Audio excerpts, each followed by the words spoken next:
Hey, I'm Alex Comer, and this is my fatigue and recovery PowerPoint. I'll start off by introducing what fatigue is.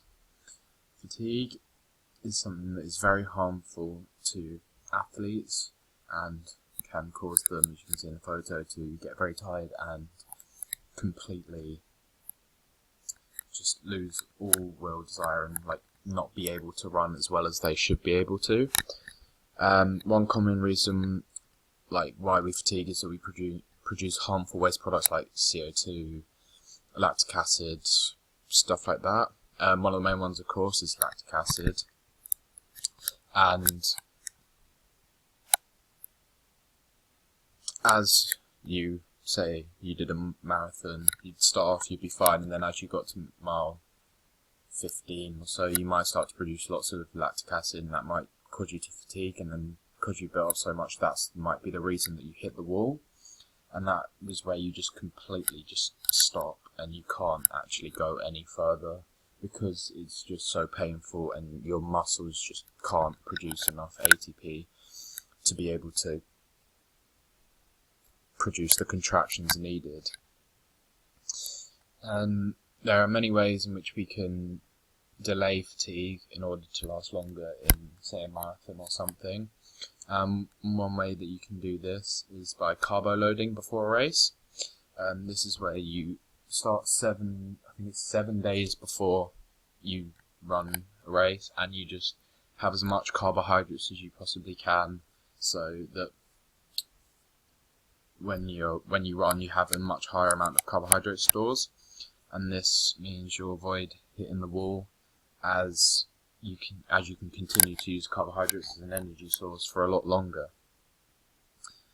However, at times you can use protein if you're about to drop off and completely lose everything. You'll start to use protein, which is a last resort for the body, as a fuel for muscle contractions, and this can sometimes be harmful for performers.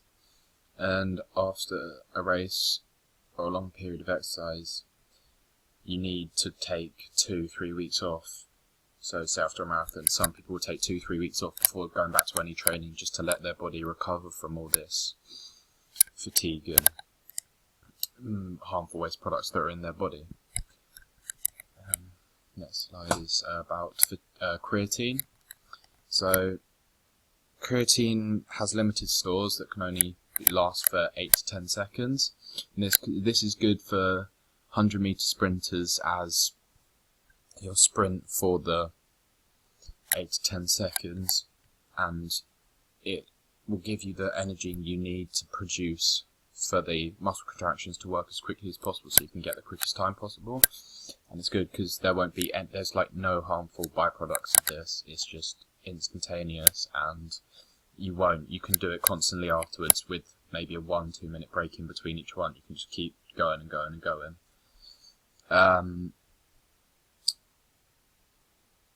But after you sprint, you almost completely deplete your stores, which can lead to quick fatigue.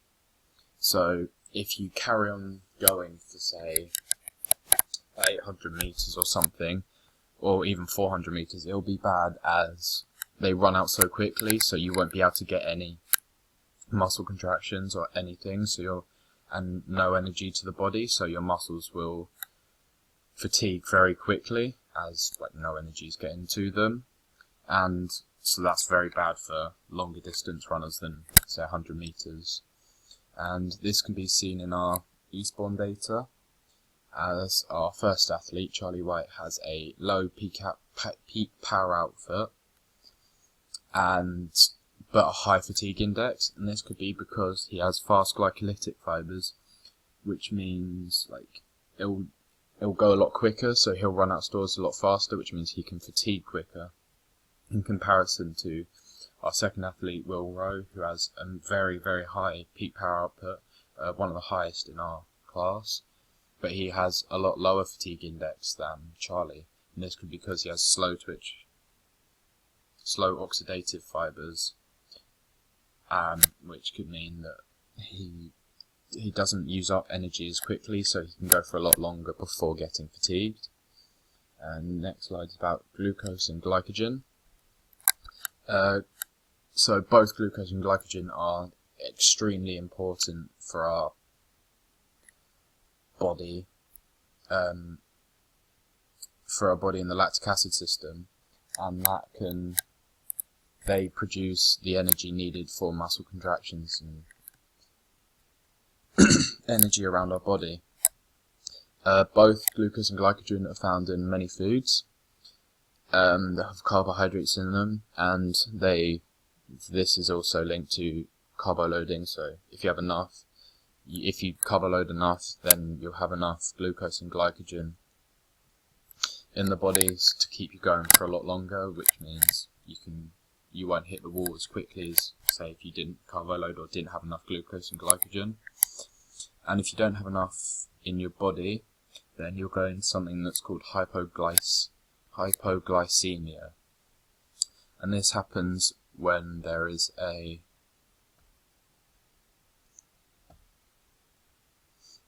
not enough glucose in the body, and can cause an athlete to pass out because of extreme fatigue. And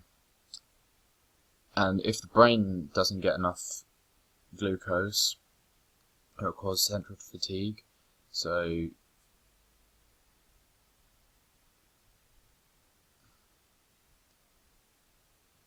that your brain won't be able to process stuff as quickly, so you might think a lot slower, you might be a lot clumsier and stuff like that. And also, glucose and glycogen can go to gluconeogenesis, which is where fat and proteins are broken down from glucose, and this is a very slow process and very costly in terms of oxygen. My next slide is about CO2, and carbon dioxide is it's really not harmful to our body at all, as we can easily breathe it out just normally, but below are some ways in which it can be removed from the body. So it's 3% of carbon dioxide gets diffused in our plasma in our blood. So when you breathe in, it'll go into the bloodstream and it'll go into the plasma, and then that will diffuse it. So it'll diffuse it into there, and then that plasma goes to your lungs, so it goes into the lungs and diffuses into alveoli, so then you can breathe it out normally. And that's one way. Another way is it goes into carboaminohemoglobin. 23% of carbon dioxide goes into that. So that's where it attaches to hemoglobin in the blood, and that again transports it to the lungs, where it diffuses into alveoli, and then you can breathe it out. And then 70% of it gets diffused in carbonic acid.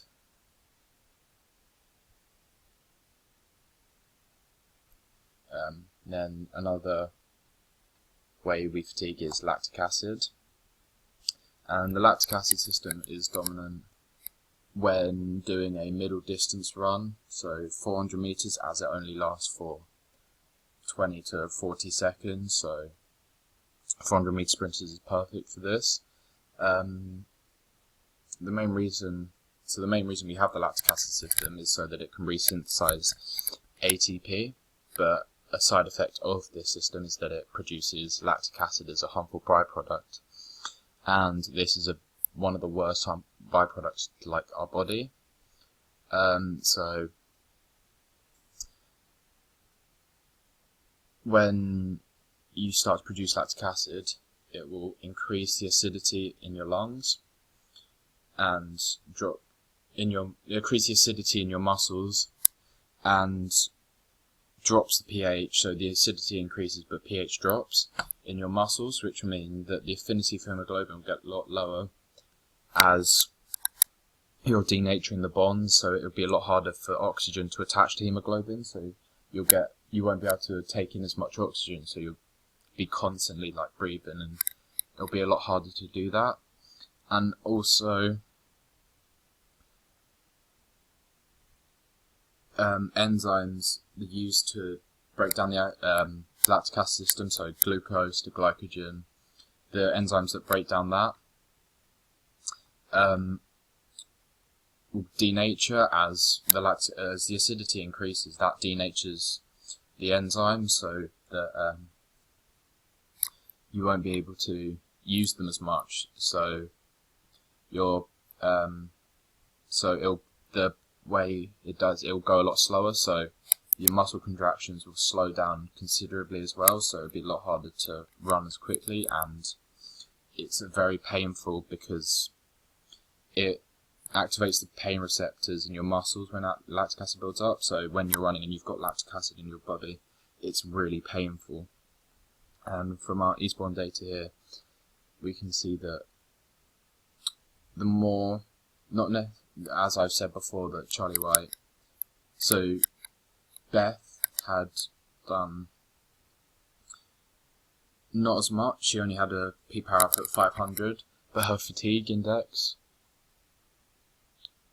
was 72%, but she only produced 3 millimoles of lactic acid, compared to Charlie White, who had 81% of fatigue, had an 81% fatigue index and 7 millimoles of lactic acid, and a peak power output of nearly 300 more, 300 more than Beth's.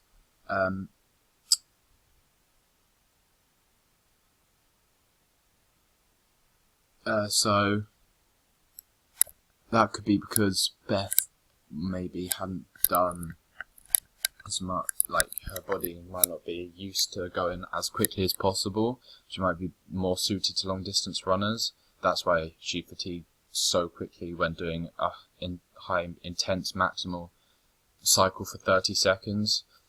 So her body was just not used to it, whereas Charlie White might be used to sprinting or cycling, doing something as quickly as possible for 30 seconds. So and same with Charlie White, where he might not be used to it as well, or a bit less than Beth, so he fatigued more and produced a lot more lactic acid than Beth did. And this is very harmful to both of them. So afterwards, they didn't feel good at all and were very painful for the next few days. Another thing that can be very harmful to our body is heat, and 20% of oxygen, only 20% oxygen is used in exercise, and then that gets converted. So 20% of oxygen used in exercise gets converted to mechanical work, but 80% of the energy we use ends up as heat. Most heat is dissipated out of the body through sweating, blood going to the surface, or our hair's going down to let more heat out. But if you exercise too much, you can go into what's called hypothermia, that can cause extreme fatigue. And hypothermia is caused when the environment heats up, and it can cause, like the environment where you're exercising can heat up, and that can cause a significant increase in your core body temperature, which means that everything in your body, just because your body doesn't like it when it increases, so everything starts to like slow down. So you'll get a lot more fatigued, as you won't be able to get rid of the lactic acid, heat, whatever, out of your body. So you'll just feel a lot worse, and then that can lead to you fainting or possibly even death. One of the a way of neuromuscular fatigue is acetylcholine, and if you have insufficient amounts of acetylcholine, nerve impulses don't go along the synapse. I will carry this one on in part 2, as I've run out of time now.